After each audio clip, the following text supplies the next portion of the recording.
just either slightly different from what they are, or we thought we'd see things that are normal.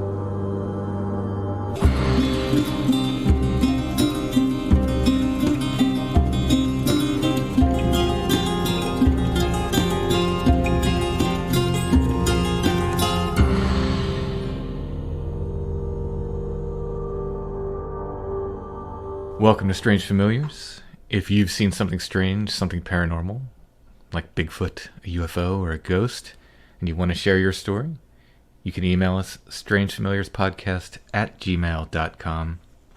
I want to mention again, we used to have a call-in line for the show for people to call in and leave messages. I let that number lapse. We no longer have that phone number. Whoever has that phone number now is not associated with Strange Familiars in any way. There is no phone number for the podcast other than my personal cell phone number, which I only give to people when we need to talk. The way to contact us is through Gmail, strangefamiliarspodcast@gmail.com. We got two stories tonight. Mm-hmm. We're going to start off talking with Kelly, who has another story of disembodied legs. Do you think we'll find a rash of disembodied other body parts at some point? I know I've heard disembodied torso, so where someone just saw the torso of a Bigfoot walking. I think this is our third report of disembodied legs running now. What about hands? I mean besides the monsters. That would be the Addams family. The Addams family. There are reports of hairy hands manifesting in seances. Oh, yes, the unseen hand. Mm-hmm. Yes. Things like that. Yeah, we'll see, but we're definitely getting these disembodied legs. What a bizarre thing to see. Well, to me, it makes perfect sense, actually. Because if you think of ghosts or apparitions as potentially just sort of a lapse in the space-time continuum, and you're kind of dialing in a frequency, you don't always get the channel perfectly. And so maybe not everything's coming through. Maybe. Or as you said when we were talking about single Bigfoot prints showing up with just the left foot or something. Mm-hmm. It's very poignant. I mentioned this in the interview, that you said this because it seems so pertinent. It's like something's half here, half not. Very, very interesting. It is and it isn't. After we talk to Kelly, we're going to be talking to Tyler, who has a bunch of UFO and orb encounters, and then a pretty harrowing encounter with an entity which showed up in his friend's house when he was sleeping there. Let's go ahead and talk with Kelly.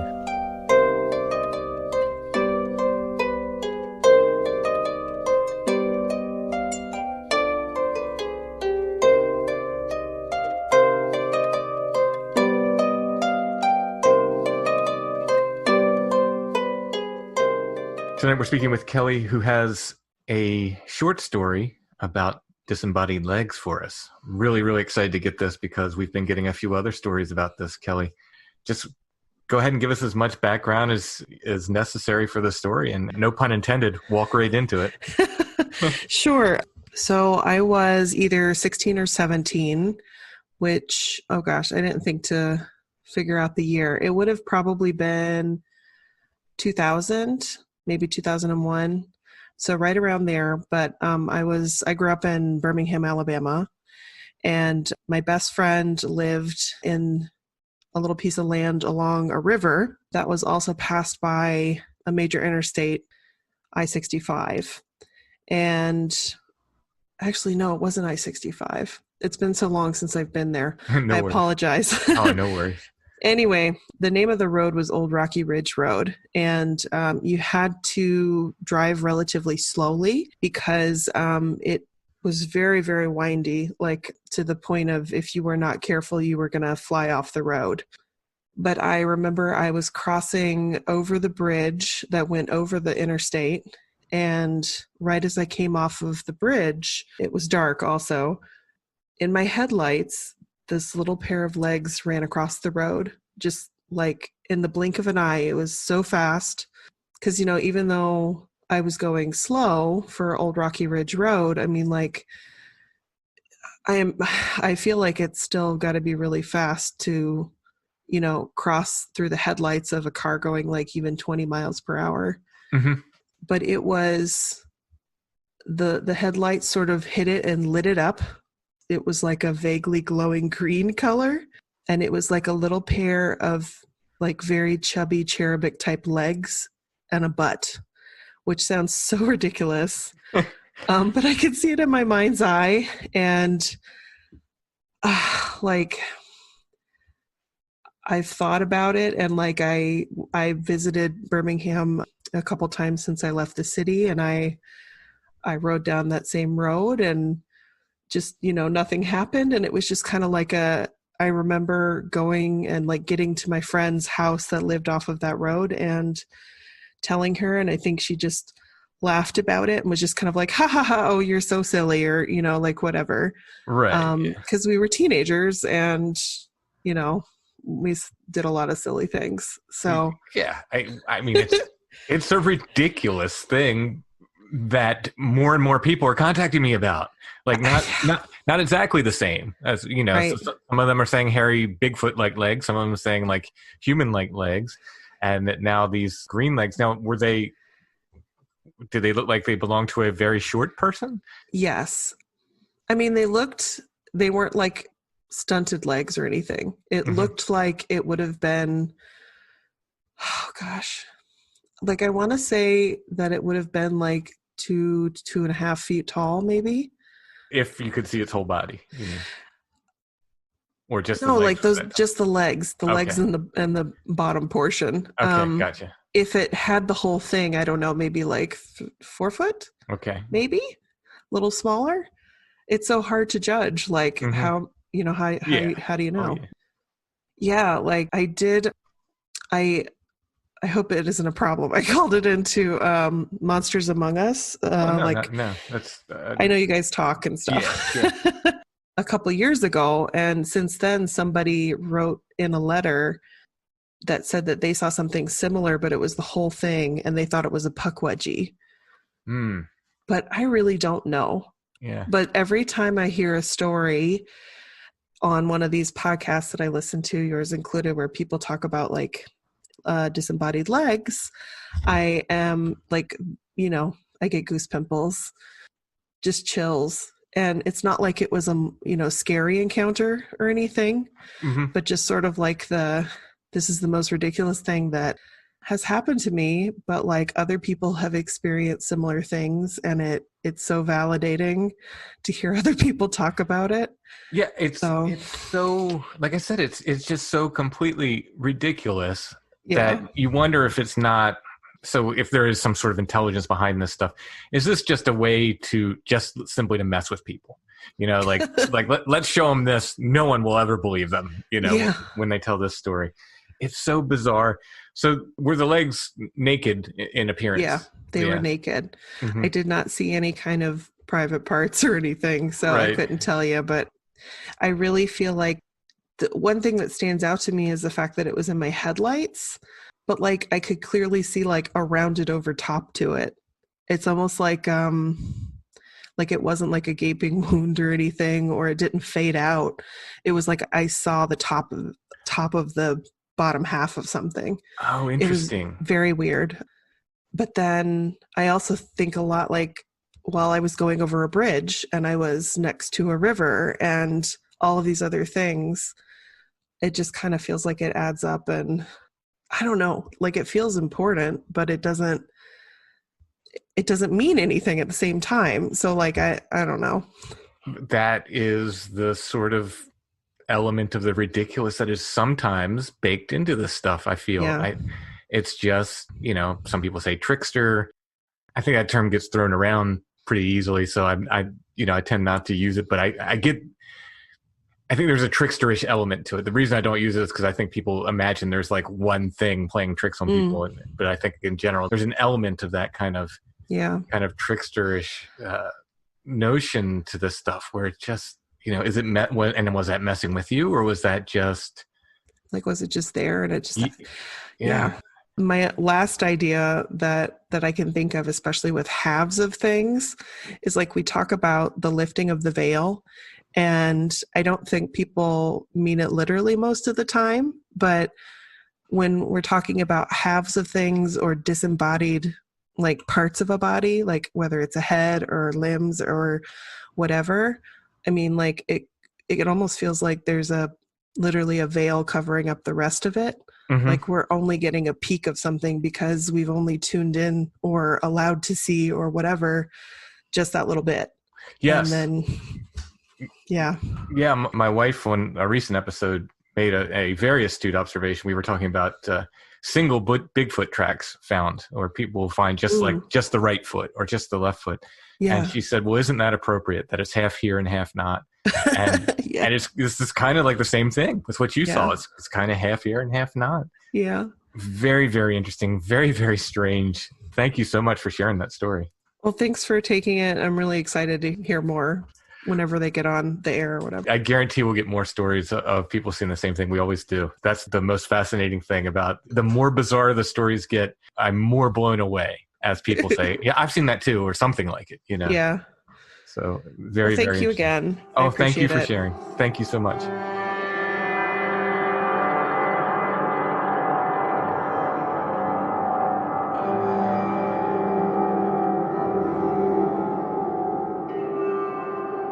It's a great time to explore your creativity and to learn new things, which means it's a great time for Skillshare.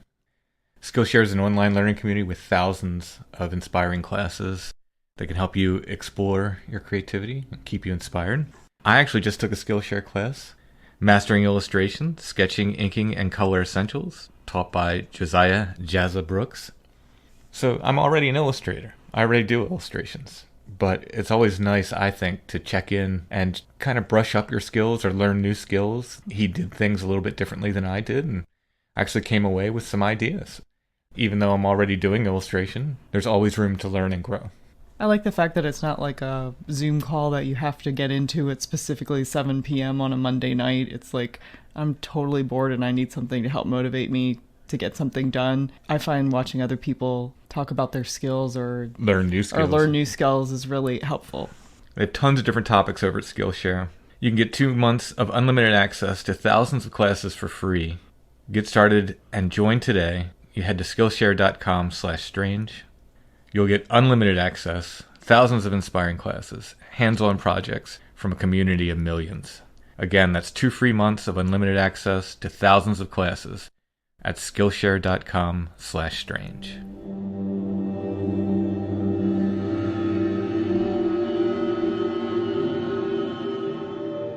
Okay, so now we're going to talk with Tyler. Again, he's got a bunch of UFO encounters, seen a bunch of different lights and orbs and airplanes that don't seem to fly like regular airplanes. They sort of defy what airplanes should be able to do. And then he has this really intense entity encounter that showed up when he was sleeping over at his friend's house. It's bad enough just trying to find the bathroom at someone else's house. Now you got to deal with an entity. Exactly.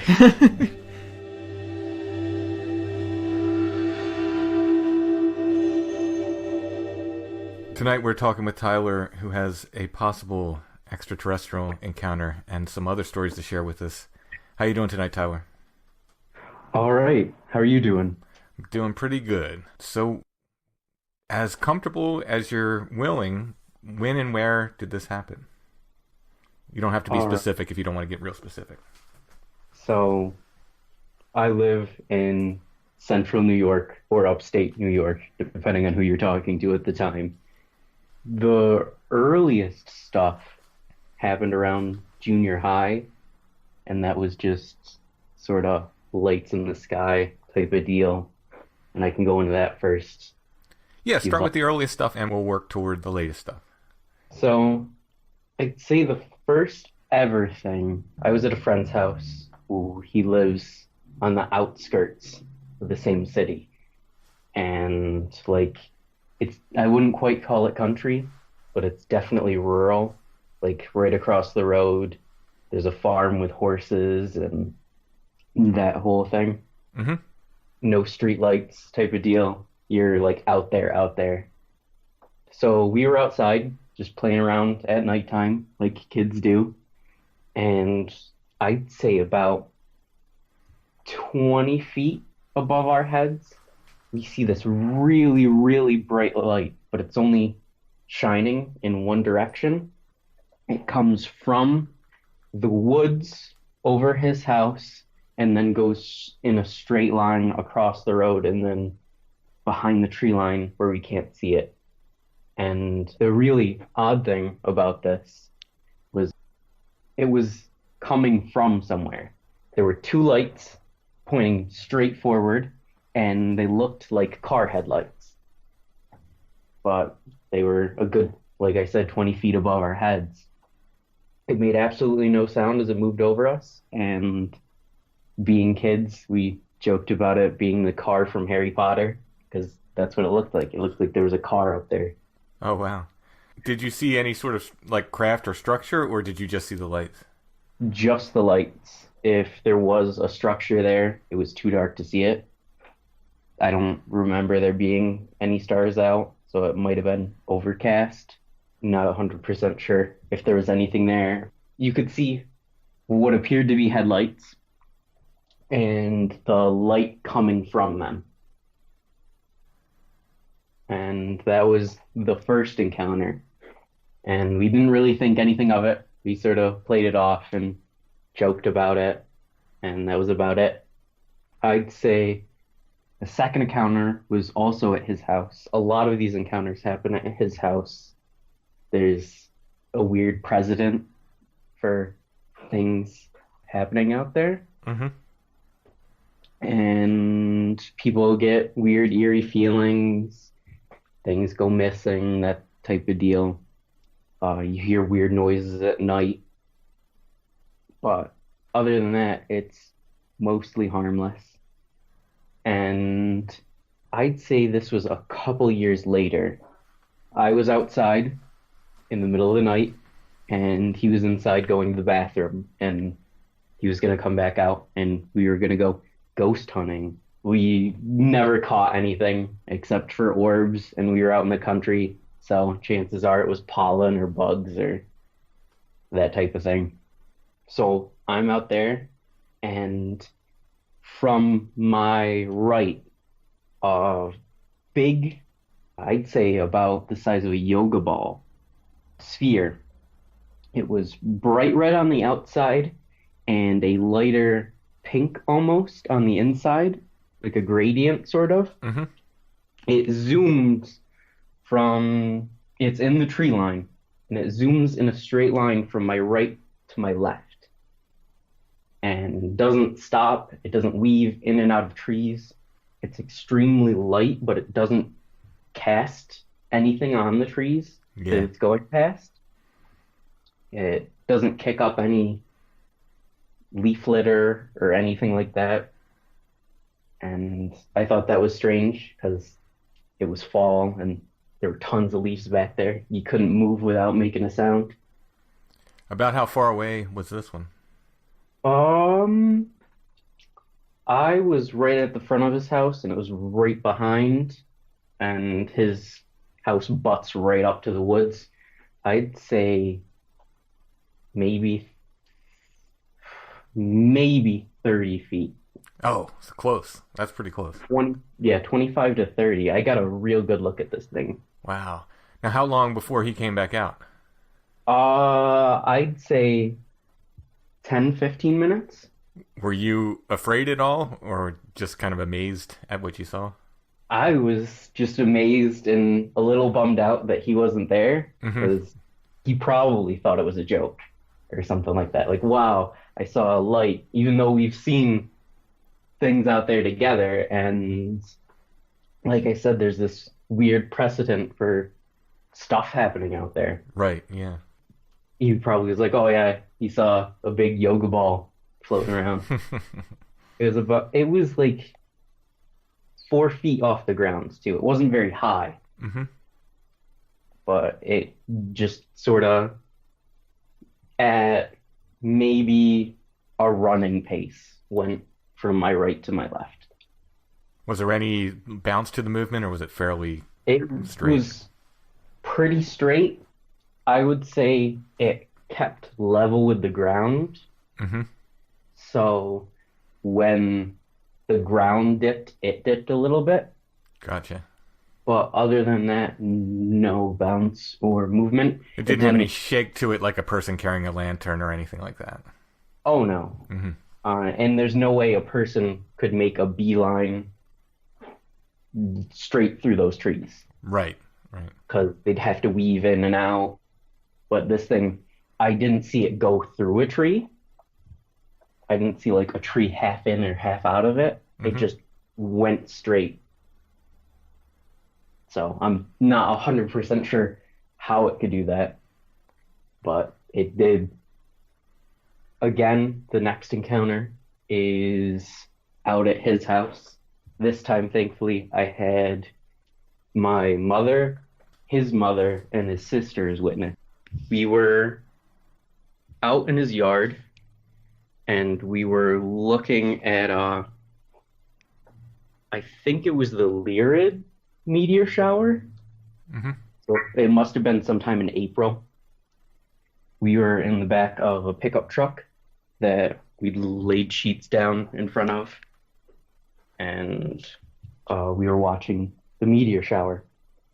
And I look at the tree line, and you know how when you're in the city, you see that big glow, or in the country rather, where you see that big glow of the city? Yeah. Oh, yeah. I was looking at that, and all of a sudden I see what appears to be a star dip down below the tree line, then dip back up, then dip down, and then back up. So I'm staring at it for a minute and just sort of trying to make sure it's not the trees moving and looking at the other stars around it and making sure that they're not like dipping below and it's not some sort of like optical illusion. Right. And then I tell the others and they can see it. And then my friend's mother says, there's another one. And there's two of them doing this. Not at the same time, but at different times. Going up and down and moving slightly beneath the tree line where we can't see them and above the tree line. So it's almost like a waveform. Oh, interesting. Very interesting. They'll go up and then they'll move, then they'll go down, then they'll move, then they'll go up and move. It's very odd. So we Now, and sat these there. both just look like stars other than the fact that they were moving. Yes. They were indistinguishable from the other stars around them. Yeah, I saw something similar. It just looked like a big star or maybe a planet or something. And it was moving, but it was moving in like a prescribed. The way I describe it is like someone bouncing a basketball. It was about at that speed and sort of in place bouncing a basketball. So it was just going in the same trackway, back and forth, back and forth, back and forth. I saw that one night. We went out to Toad Road to actually like Bigfoot hunt, basically. And while we're out there, we saw this, and I've yet to explain that. But yours had some horizontal movement as well as vertical. Yes. Mm-hmm. A trackway is a good way to describe it because that's how they moved, but with horizontal movement. Mm-hmm. And it must have been some way because we could see them move, like physically. They were really, really far away, or at least they appeared to be. So it must have been like extreme vertical and horizontal movement. Right, yeah. So we watched those pretty much until we were tired of watching them. We stopped watching the meteor shower and just watched those. And they didn't stop. They just kept going and we're like, we're tired. Let's go inside. So that was that. Then the next encounter, high school, I'd say October-ish, sometime around there. I'm outside waiting for the bus, and I see what appears to be an airplane in the sky, which really isn't like uncommon around here. But I see the directional lights, the green and the red. So it moves behind a pine tree at a regular plane speed, and then sort of jackknifes behind the tree. I can't really see it, but the way that it maneuvers isn't possible for a plane. Mm-hmm. It sort of jackknifes down at an extreme angle and then comes back out from behind the pine tree and then go straight down. Like almost it was a like straight drop. Like I would, if it was a plane, I would have heard about that on the news somewhere. And this was a daytime sighting. This was also nighttime. Oh, okay. Well, early morning, like in October, so like around 6, 7 a.m. Mm-hmm. So pretty much nighttime, especially here in the northern hemisphere. Right, yeah. So that was that. And I think that was it for a while, at least for a couple years, until the what I'll call the extraterrestrial encounter, because I have absolutely no idea what it was. I like to call myself a skeptic, even though I surround myself with the paranormal. Mm-hmm. I find it extremely interesting. And it doesn't mean I necessarily believe in all of it, but I just love learning about it and can't explain this thing. I've looked for answers and I've sort of avoided. I'll listen to your podcast and I'll avoid the extraterrestrial encounters so I don't muddy the water when it comes to my own, because I know memory can be a fickle thing. Yeah, I get that. So I was out at my friend's house yet again, and I was sleeping on the couch because he's an awful snorer, like insane. So I was on the couch watching TV in the living room, and right next to the living room there's a kitchen, and there's no wall. There's like a little partition between it that's a counter, and that's it. There's 2 couches. My mother's on the couch against the counter, and I'm on the couch with my back against the front of the house, and right behind me is the door. So I'm watching TV and just not really paying attention to what's going on. And the TV gives the 10 minutes and the TV's gonna turn off because power save. Okay, yeah. And I'm like, okay, I'm not up for finding the remote right now. And right about the time the TV shuts off, I'm listening to his wall clock, one of the ones with the pendulums in it that you have to wind up. Mm-hmm. And it stops mid-swing. I'm like, okay, that's a little creepy, but his dad probably forgot to wind it up tonight. Right. Or something like that. And I'd say about 3 minutes later, I hear a hum. It's a very mechanical hum. For reference, I thought it might have been a car or something pulling into his driveway. Mm-hmm. Because on those country roads, without any street lights, you're going down, there's no left or right. So you got to pull into someone's driveway and pull out to turn around. Yeah. And that wasn't uncommon. So I thought maybe it was that, an older car. It was this very weird hum to not be associated with the car. But anyways, that stops. And I hear what sounds like footsteps on his porch, which is directly behind me. They don't necessarily sound like a person there. There was some sort of like scratchiness to them, almost like a dog's, where you get that like scuffle when they move. Yeah. Mm-hmm. So that was fine with me also. Still a little creepy, but I don't really get spooked easily. And I sort of brushed it aside as maybe a coyote or a raccoon got onto the porch and was just looking for somewhere to hunker down for the night. Mm-hmm. So this is when I start to get really scared. There's a small tree right next to his porch. And on that tree, there's wind chimes. And I haven't heard these wind chimes go off all night because they're the big, heavy, like metal ones that are those long metal tubes.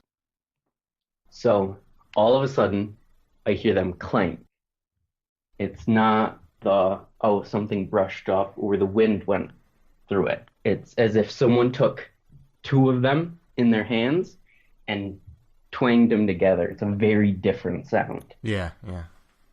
So It's not like the wooden striker hitting them. It's like the tubes hitting them each other. Yeah. The tubes hit themselves. Mm-hmm. And there was that... It's hard to describe because when two tubes hit each other, there's that reverberation. Mm-hmm. But that wasn't there, as if someone was holding them. Oh, There's interesting. a sharp twink. Right.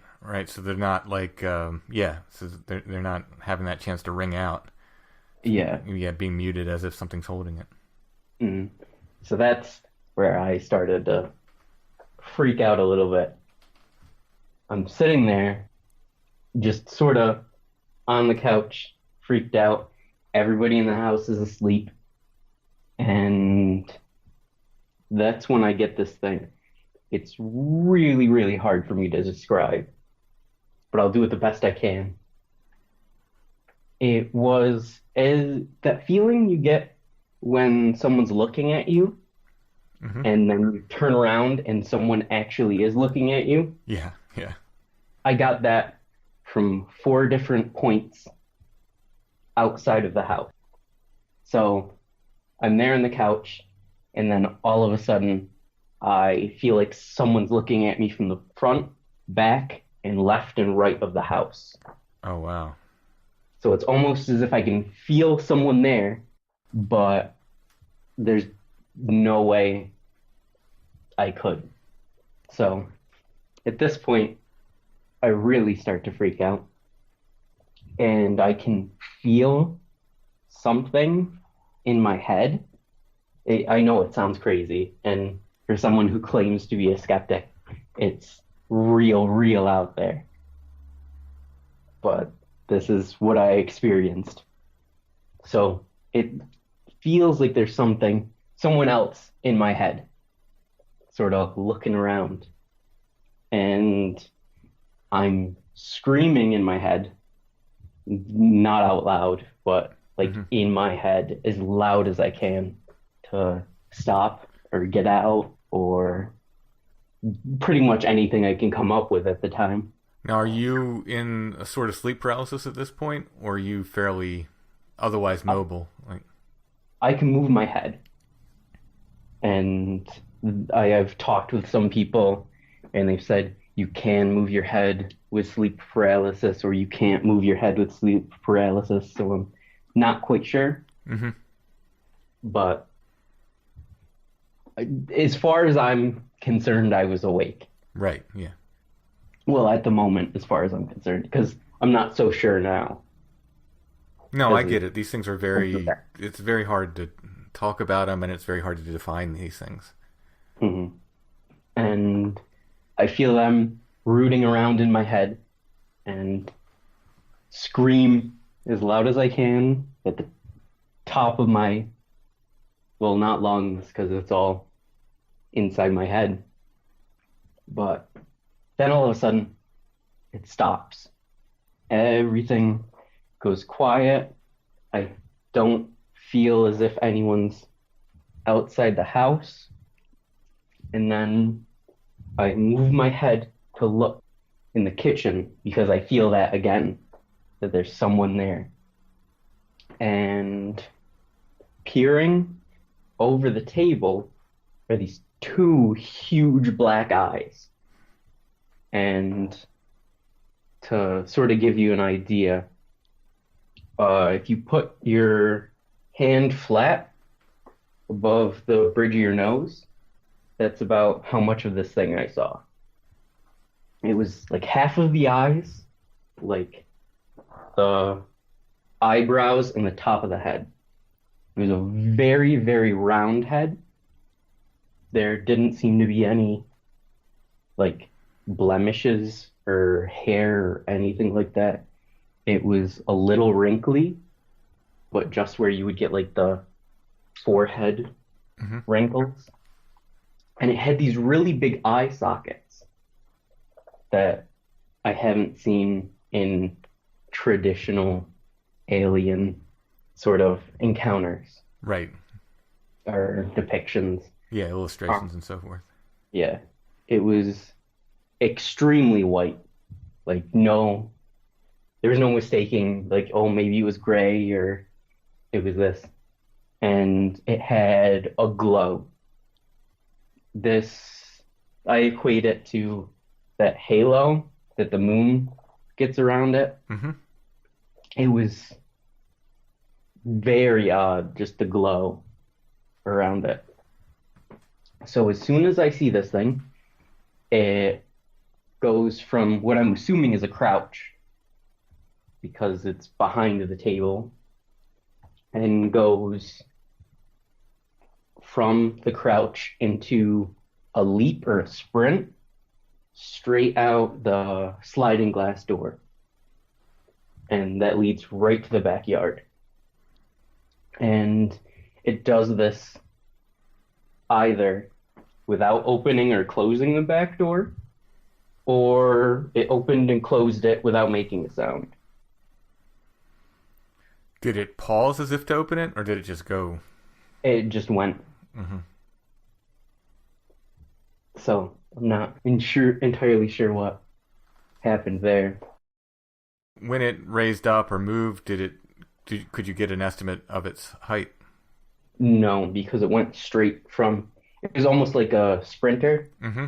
How it went from the crouch into the leap. Mm-hmm. And there was no standing and then moving. And was the body, vaguely humanoid, like 2 arms, 2 legs? I didn't get a really good look at it because it was so close to the door. Mm-hmm. But if I had to guess, I would have said yes. And all white, the whole body? Yes. And glowing as well. It didn't appear to have any different, like, colors or patterns on it or clothing. Mm-hmm. It just went from, just crouched to out the door. And the only reason I knew it was crouching is because when it went into that sprint, it raised up. There was an angle to it. Right, yeah. What did you do after this? Were you awake, or what happened? I was awake. I stayed awake all night long until the sun came up. Interesting. Very interesting. Then I woke my mom up, which isn't an easy task. She is an extremely heavy sleeper. I don't know if you've known anyone that you can, like, really, like, just pull completely out of bed and drag them around, but that's how she slept. And I woke her up and then was like, we need to go home now. And she drove me home. And that was it for a while. Well, I didn't go back. When you were laying there and you said you were screaming in your head, did you get the impression that you would have been able to actually scream, and you didn't want to wake your mom up, or you didn't want to for whatever reason, or did you get the impression that you wouldn't have been able to actually make a sound? I get the impression I wouldn't have been able to make a sound. Mm-hmm. I felt very like deer in headlights. Yeah. Just completely frozen. But I was, as far as I'm concerned, 100% awake. Yeah, well, a lot of sleep paralysis and indeed a lot of entity encounters, people just roll over and go back to sleep. So the fact that you didn't to me, is sort of a check mark in the "you were awake" column, you know? Mhm. Because I 100% was so terrified that, and I don't scare easy, but this was easily the scariest moment of my life, even if it wasn't real. Right, yeah. Um, Yeah, I can imagine, yeah. so I stayed awake until the sun came up, and then, like I said, I woke my mom up. We got it out of there. I didn't come back for months, which was extremely odd for me because I spent so much time out there. I spent like summers out there. I'd spend the night and that sort of thing. So my friend finally confronted me about it. He's like, "Hey, what's going on? You haven't been out here in a while." And then I gave him basically the rundown that I just gave you. And his only response was like, "Why didn't you come and wake me up?" And I was like, I couldn't do that. I don't think you understand like what went on. And since then, I've only told a couple of people. I've posted it anonymously online just to sort of see if I can get answers about it. Right. And I would really, really like answers about it because it's the oddest and scariest thing that's ever happened to me. Yeah, I don't know that answers will ever be forthcoming as far as like, this is what it is, and, you know, this explains that. But we may get some people who email in and say, you know, I've seen the same thing. So you may hear people, you know, in the future, after your encounters on the show, you may hear people that have at least seen similar things. Well, that's part of the reason why I emailed in was there was an encounter that was eerily similar to me that had the same name. The guy's name was Tyler, and he had a white entity, I think, moving across the lawn, and he had seen orbs as well, and lights in the sky, I think, too. Yeah, if I remember correctly, he did, yeah. A little close to home, and I was like, maybe I'll email in and see if anyone's seen what I have seen specifically, because I got a really good look at the top of this thing's head. Yeah, the fact that you said it was a very round head and those sort of deep kind of eye sockets. Now, did you get the impression you were looking at the eyes, or that the sockets were so deep that it just appeared black? There were 100% eyes.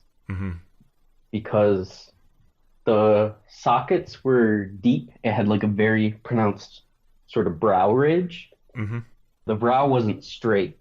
It curved like the typical almond eyes you see. But so they did have a shape, you know, that kind of almond shape, the eyes. Yeah. They were a bit rounder than the typical almond shape, but came to a point. They were black eyes, and because this thing was self-illuminated, I could see the eyes. The eyes themselves weren't illuminated, but the skin had this moon-like albedo glow to it. Right. Yeah, that is creepy. Roughly what year was this entity encounter? Oh, this was around the end of high school. I would say 2014, 2015. Okay, yeah. And you've had another incident since? Yeah, it's nowhere near as intense as this one.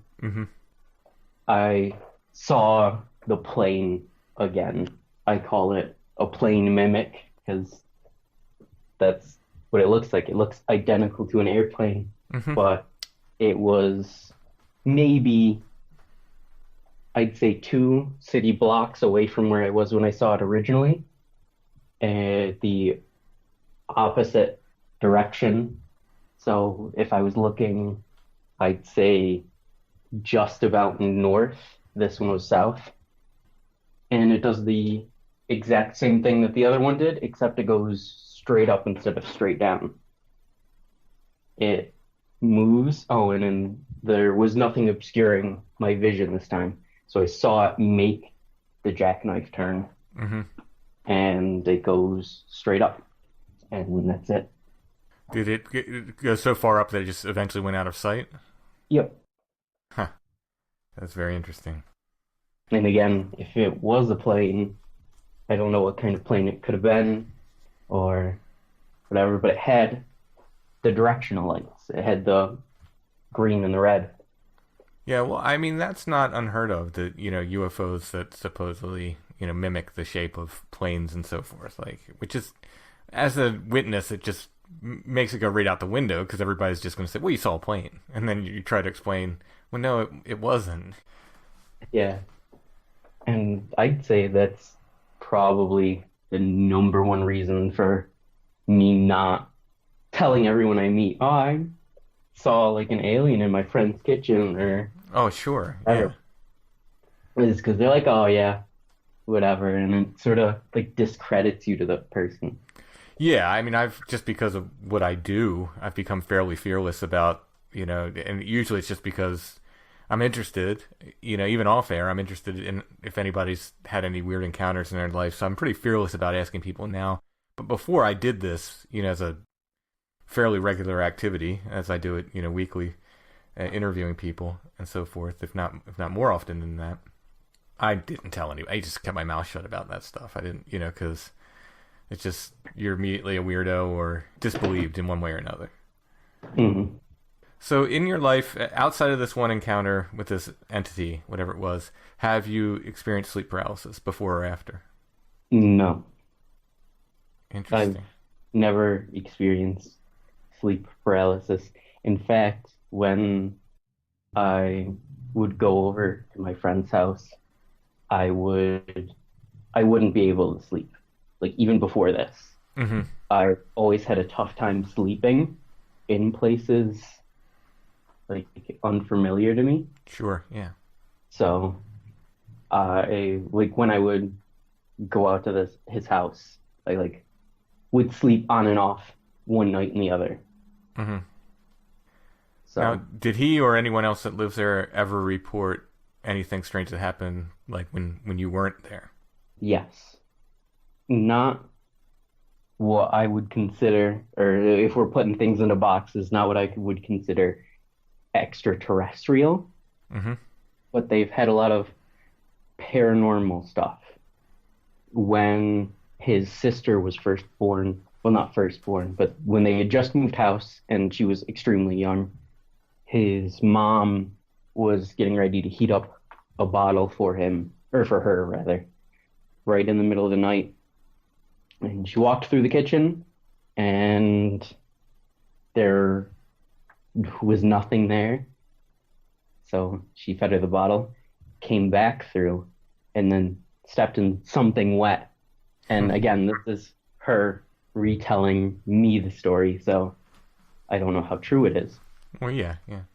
But she turns on the lights, and there is an enormous pile of maggots. Ooh. Like someone had taken one of those steel buckets and just dumped it in the middle of the floor, like a mound. They were Wow. on top of each other. Ooh, that's And disturbing. she looked around for, like, if they could have come in from anywhere.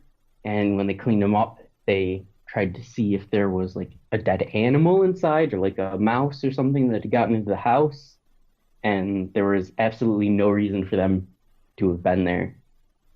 His mom also reported that her bed would shake just Mhm. randomly in the middle of the night, as if someone was like, if like the house is on fire and someone's trying to wake you up without touching you, Right, yeah.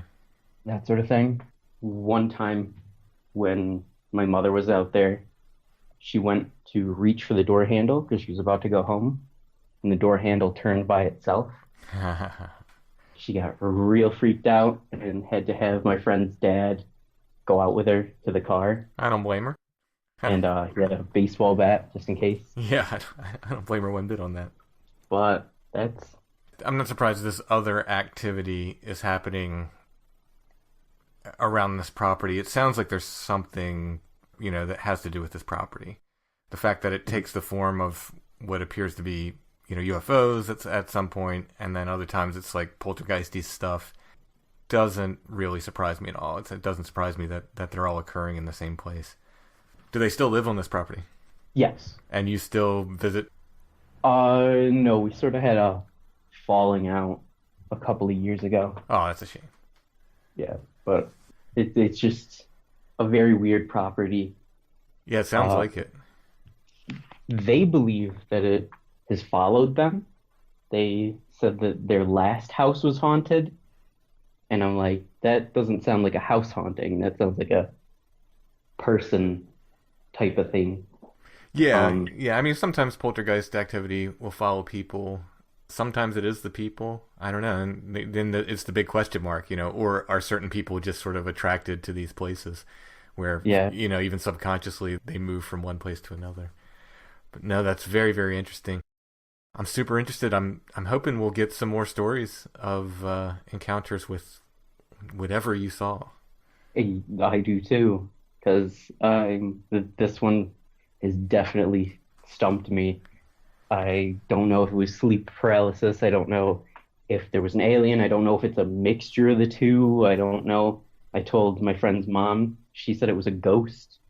Hmm. So I don't know if there's a distinction between that or it's something in between. Yeah, I don't know either. I mean, like, I don't have any answers anymore. And I feel like they're all related. That's the only thing I can say. How they're all related, I don't know. Have you seen illustrations online, or there's some photographs that claim to be these things of what people are calling rakes? Yes, I've seen those. Was it something like that?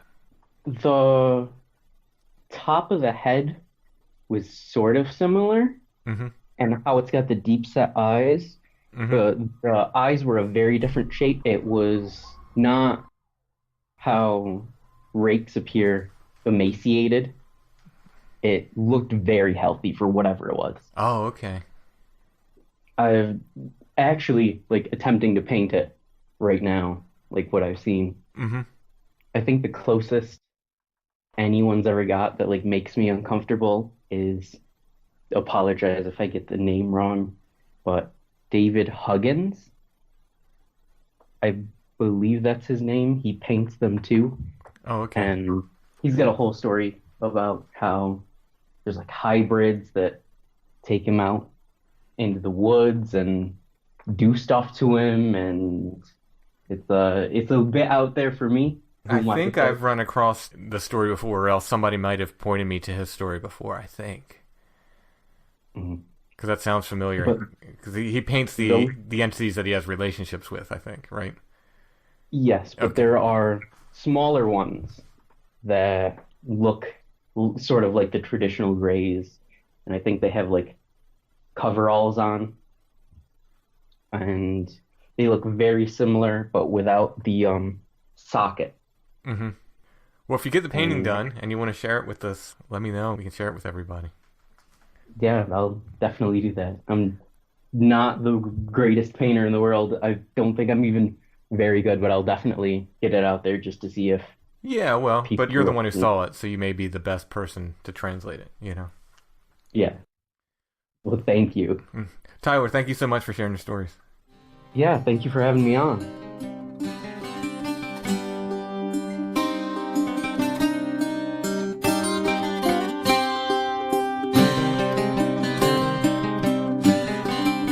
So last week's episode, Through the Haunted Forest, Part 3. Then we dropped Through the Haunted Forest, Part 4 for patrons. And that's where Chad and I went back to Harry Springs, had some pretty intense encounters, recorded a huff from something. Sounds like a gorilla huff to me, but who knows.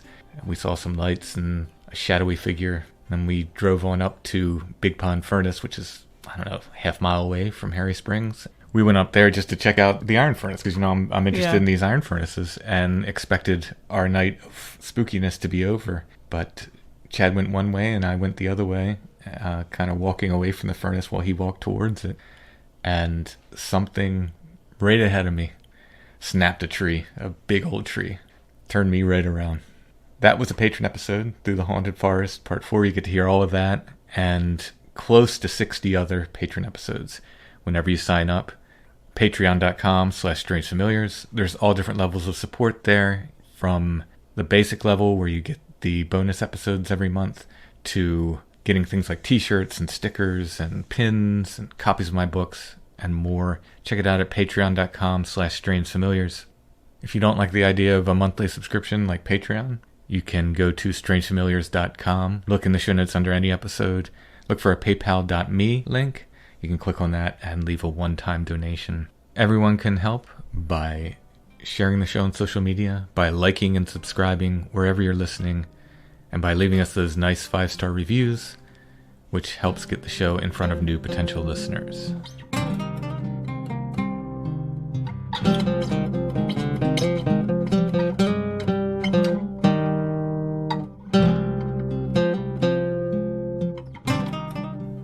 Puppies, much like men, can be wild, crazy whirlwinds of destruction. You're going with men and not children for that one. Yeah, I think so. Oh, Just interesting. today. Okay. 90 Days to the Perfect Puppy can help with that. Do you know why, Tim? They can help you develop the perfect relationship with your puppy, making you and your puppy perfect for each other. 90 Days to the Perfect Puppy, you can find them at sidhappens.us. Look for the 90 Days to the Perfect Puppy link at the top of the page. They've got online sources like video lessons, a secret Facebook group. One-on-one options are available. If you need help with potty training for your dog, Let's hope so. fear, nervousness, barking, chewing on furniture or shoes, crate training, hyperactivity issues, leash training, and more, the most important thing perhaps that 90 Days to the Perfect Puppy can teach you is what not to do. 90 Days to the Perfect Puppy can help you understand how your dog thinks and apply proactive training methods to help you and your puppy become perfect for each other. Again, you can find them at sidhappens.us. Look for that 90 Days to the Perfect Puppy link at the top of the page.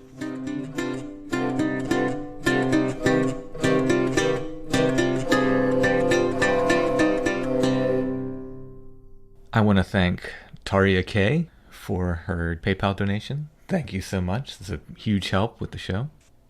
We have a really cool photo of the week. Yeah, I had this period of time where I collected sort of like proto-goth girls. Is that period of time ended? No. No, I didn't. Just pivoted. This lady is from the early proto-goth collecting days, and she is swathed in a lot of black lace. Yes. Very, very cool. She looks very mysterious. It's like a sort of a 3/4 profile view with, she has very light eyes that are sort of very perfectly captured by the photographer in this photo, which hails from Salem, not Massachusetts, but the slightly less spooky Salem, Ohio. I'm sure Salem, Ohio has its own spookiness. Yeah, that's true. I think she would be great for Strange Familiars. Yeah, she's awesome. I don't know a thing about her. She's not identified. Were there any 1800s issues of propaganda? She could have been a model in ye old propaganda magazine. This is a cabinet card. It is. It is identified as the photographer being Spencer. Yes. Mm-hmm. I forget when cabinet cards came to vogue, so I'm not going to guess on the date this week. I'm going to let you estimate it. She's probably late 1880s, early 1890s. It's hard to tell because not everyone was totally swathed in black lace, so it's hard to use her true. costuming as a dating guide. Is she possibly in mourning? Or The thing is, like, I don't even know definitively if this is black lace. I mean, a lot of things turn to a darker color during the process that might not have even been. I would think probably not. I think she's just very special. she's just Eccentric. yes. Or bolts of lace were on sale. That's true. Yes. If it was from Pennsylvania, she was Pennsylvania Dutch, I would say absolutely. It was just something that was on sale. But since she's from Salem, Ohio, and I don't know if there's a... She looks like a very exotic. She could be a medium or something. She does. She looks like she very much looks like a medium. Let's just say she's a medium. Until proven otherwise. Proto-goth girl photo. You can find it in the show notes. If you go to this episode at strangefamiliars.com, there will be an image of this photograph. You can click on that. It'll take you right to our Etsy shop where you can purchase her for $30 for her. For an antique photograph from the 1800s. I really like this one. Also in our Etsy shop, you can find copies of my books. You can find Strange Familiars Awoken Tree t-shirts with the classic tree logo. You can find lots of original art in there from me, all different price ranges. Very soon we'll be having more antique photographs. I have a antique photography section, so we'll have our featured photo of the week, but we'll have more photographs in there. And we just added a Ruck Rabbit Outdoors section. What's Ruck Rabbit Outdoors, you may be asking? Oh, actually, no. It's Chad's biz. Yeah, Ruck Rabbit Outdoors is Chad, and it's things related to bushcrafting and things Chad has created to go with the woodsman aesthetic and so forth. He made these Michaud Woods Runner kits. It's like a ferro rod and a striker. He had his friend Tom make them with an antler handle and a bundle of kindling, piece of iron slag from Harry Springs, and a little, of course, buffalo plaid bag. He put together 6 of those, so those are up there right now. I think half of them are gone. We also have Ruck Rabbit Outdoors patches, and I think we're going to be adding his t-shirts as well. You support Chad, you support Strange Familiars. Support rabbits. You are supporting at least a rabbit with every purchase from our Etsy shop. It goes into buying hay. Echo does need to eat. That's everything for this week. We will be back soon with another episode of Strange Familiars. Join us September 25th, 26th, and 27th for a 3-day special streaming event, Strange Realities, to push the limits of your reality. Featuring authors, academics, researchers, occultists, experiencers, podcasters, and practitioners. All presenting fresh cutting-edge material and research. Streaming live. Featuring presentations by Brent Rains, Editor of Alternate Perceptions magazine. Aaron Goulias, Host of the Saucer Life podcast. David Metcalf, Writer and researcher. Alan Greenfield, Author of Secret Cipher of the UFOs. Stephanie Quick, Writer and blogger. Red Pill Junkie, 14 researcher and explorer. Tim Banal, Host of Banal of America. Guy Malone, Iconoclast and troublemaker. Timothy Ritter, Host of Strange Familiars. Kiki Dombrowski, Author and practitioner. Greg Bishop, Author of Project Beta. Jenny Ashford, Host of 13 O'Clock. Recluse, Host of The Farm. Jack Montgomery, Folk Magic. Joshua Cutchin, Author of Thieves in the Night. Reverend Michael Carter, Alien Contact Experiencer. Dr. Future, Host of Future Point. Tony Kale, Author of Memphis Hoodoo. Rin Collier, Occultist. Soraya Askath, Host of Where Did the Road Go? And John Tenney Ghost Stalkers and Hell. all 3 days, only $20. Tickets and info available at strangerealitiesconference.com. Brought to you by the Conspiranormal Podcast. Conspiranormal.com. Strange Realities.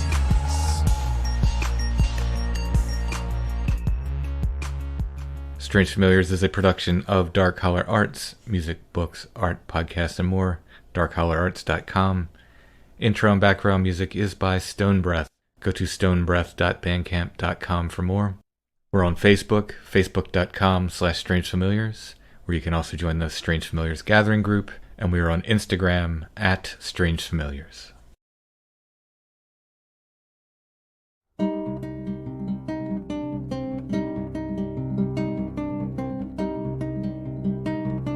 This path it is not straight, though very narrow is its way. My feet they are not twined to this long and lonely street.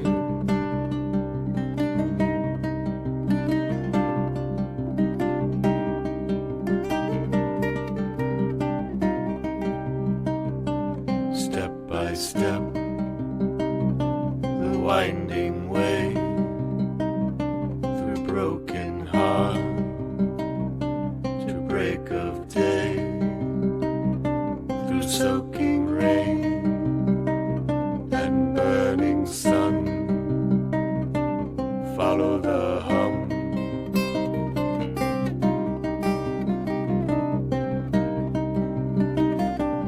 No roads bind my legs, no turning gears.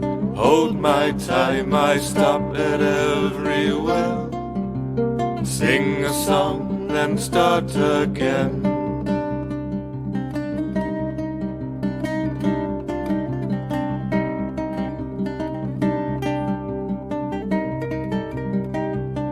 Step by step, the winding way through broken heart to break of day, through soaking rain and burning sun. Follow the hum.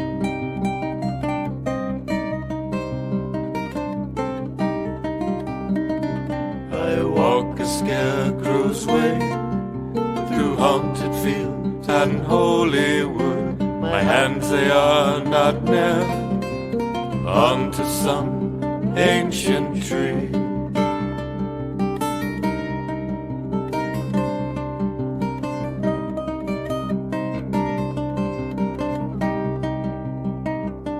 Step by step, the winding way through broken hearts to break of day, through soaking rain and burning sun. Follow the hum.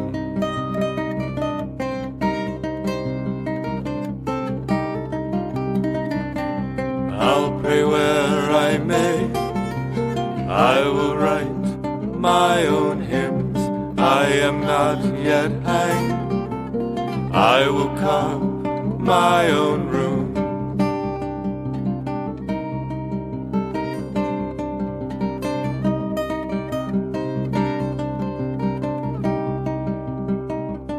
Step by step,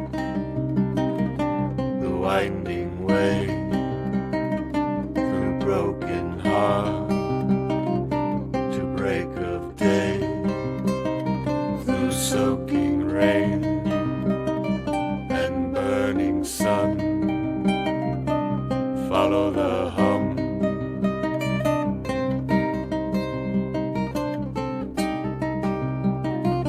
This path, it is not straight, though very narrow is its way. My feet, they are not twined to this long and lonely street.